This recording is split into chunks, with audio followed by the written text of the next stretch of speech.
El año 1066. Seguro que esa fecha le suena a todo el mundo. Es una de esas que se quedan grabadas en la historia de Inglaterra. Hablamos, claro, de la conquista normanda. Un momento clave que, en la imaginación popular, lo cambió absolutamente todo. Pero, ¿fue de verdad para tanto? Esa es la gran pregunta que vamos a intentar responder hoy. ¿La famosa batalla de Hastings fue un borrón y cuenta nueva para la Inglaterra anglosajona? ¿O fue algo bastante más complejo? Vamos a meternos de lleno en el tema para separar el mito de la realidad. A ver, la versión corta, que casi todos conocemos, es que un ejército normando cruzó el canal, ganó una batalla decisiva y, de repente, transformó por completo la cultura, el idioma y el gobierno. Pero la historia de verdad, como suele ocurrir, es mucho más fascinante y tiene muchos más matices. No fue tanto un reemplazo como, digamos, una fusión. Bien, para entender cómo se llegó a la batalla de Hastings, hay que rebobinar un poco. Todo empieza, como las grandes historias, con un trono vacío y una crisis de sucesión. Pues eso, en enero de 1066 muere el rey Eduardo el Confesor. Un rey muy piadoso, sí, pero sin hijos. Y claro, deja un vacío de poder gigantesco. Su muerte abre la veda a varias reclamaciones, cada una con sus argumentos, y pone en marcha una carrera a vida o muerte por el control de uno de los reinos más ricos de toda Europa. Y aquí tenemos a los tres protagonistas de este lío.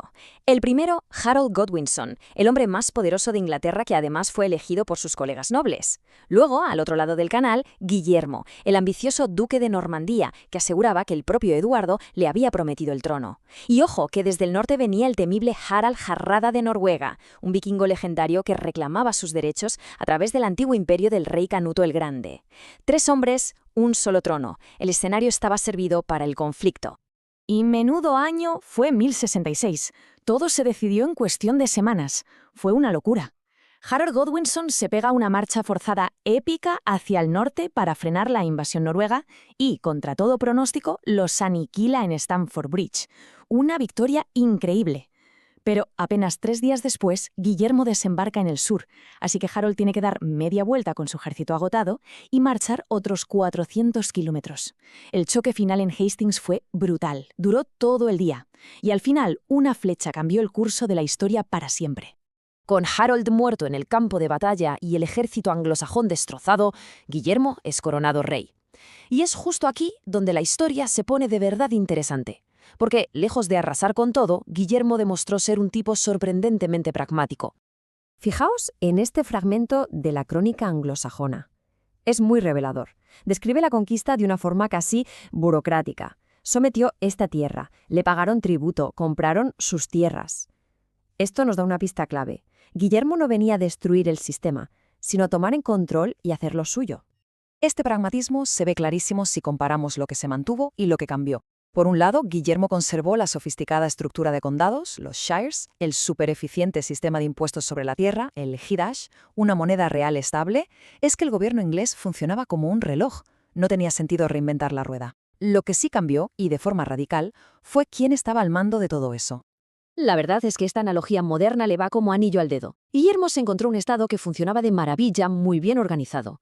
Así que, ¿qué hizo? Mantuvo la maquinaria en marcha, pero se aseguró de que todos los puestos clave, desde los grandes condes hasta los sheriffs locales y los obispos, estuvieran ocupados por sus hombres de confianza normandos. Fue una sustitución de la élite, no del sistema. Ahora bien, dicho esto, sería absurdo negar que los normandos dejaron una huella profundísima y muy duradera. Aunque mantuvieron la base, construyeron encima algo completamente nuevo y diferente. Quizás el cambio más importante fue la imposición de lo que llamamos feudalismo. De repente, toda la tierra pasó a ser propiedad del rey. Él se la cedía a sus varones a cambio de servicio militar. Y estos varones, a su vez, se la daban a caballeros de menor rango. Esto creó una pirámide de lealtad y obligación militar que consolidó el poder del rey de una forma que los reyes anglosajones jamás habían soñado. ¿Y cómo mantienes el control sobre una población que acabas de conquistar y que no está muy contenta contigo? Pues con tecnología militar superior. El castillo de mota y baile era la respuesta. Era relativamente rápido de construir y tremendamente efectivo. Se convirtió en el símbolo visible del nuevo poder normando, dominando el paisaje y las ciudades por toda Inglaterra. Todo esto, claro, lo cambió todo en la guerra y la política. Los castillos hicieron que la conquista fuera algo permanente. La caballería pesada, que fue la fuerza de élite de Guillermo en Hastings, se convirtió en el ideal del guerrero noble. Y lo más importante, el centro de gravedad geopolítico de Inglaterra se desplazó por completo. Se cortaron los viejos lazos con el mundo escandinavo, y a partir de ese momento el destino de Inglaterra estaría ligado al de Francia durante siglos y siglos.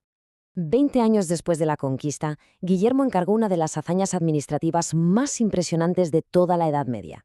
Un proyecto que simboliza perfectamente la escala y la meticulosidad del nuevo régimen normando. Hay que imaginarse la audacia de este hombre. En 1085, Guillermo I quiere saber exactamente qué es lo que tiene, quién lo tiene y cuánto vale. El objetivo era doble. Por un lado, recaudar impuestos de la forma más eficiente posible, y por otro, poner fin a las infinitas disputas de tierras que habían surgido después de la redistribución masiva de la propiedad. El proceso fue increíblemente sistemático. Se enviaron comisionados reales a cada rincón de Inglaterra. Su misión era interrogar a jurados locales para registrar cada terrateniente y cada una de sus propiedades, detallando la cantidad de terreno cultivable, los molinos que había, los bosques, un nivel de detalle que no se había visto nunca. Y no se quedaron ahí, sino que llegaron hasta el último buey, la última vaca y el último cerdo. Lo que buscaban era una radiografía completa de la base económica del reino. Un cronista de la época se quejó amargamente diciendo que no se omitió ni un solo buey, ni una vaca, ni un cerdo. Y aquí viene el punto clave para los historiadores. No solo registraron el valor en 1086, sino que también preguntaron cuánto valía todo aquello en tiempos del rey Eduardo, antes de la conquista. Esto convierte el Domesday Book en una especie de máquina del tiempo económica, que nos permite medir el impacto directo de la conquista. Este gráfico, que se basa en los datos del Domesday, cuenta una historia brutal. En el norte, donde Guillermo aplastó las rebeliones con una política de tierra quemada, el valor se hundió y tardaría generaciones en recuperarse. En el sur hubo una caída al principio, pero para 1086 la estabilidad normanda ya había permitido que la cosa remontara. Y en el sureste, el corazón del nuevo reino, la economía ya estaba en auge, superando incluso los niveles de la era anglosajona. Así que, volviendo a la pregunta del principio, ¿fue la conquista normanda una revolución que lo borró todo? Pues la respuesta, a la vista de todo esto, es un no bastante rotundo. El resultado final fue un híbrido, una mezcla. Una nueva aristocracia y una nueva cultura militar se impusieron sobre los cimientos sólidos, administrativos, legales y económicos del Estado anglosajón. Y es esta fusión, precisamente, la que daría forma a la Inglaterra medieval y, en última instancia, al mundo que conocemos hoy. Y esto nos deja con una última idea para darle vueltas. Es uno de los grandes isís de la historia. Si aquella flecha no hubiera alcanzado a Harold, ¿qué habría pasado? ¿Habría seguido Inglaterra mirando hacia Escandinavia? ¿Habría existido la Guerra de los 100 años? ¿Sería el idioma inglés completamente diferente?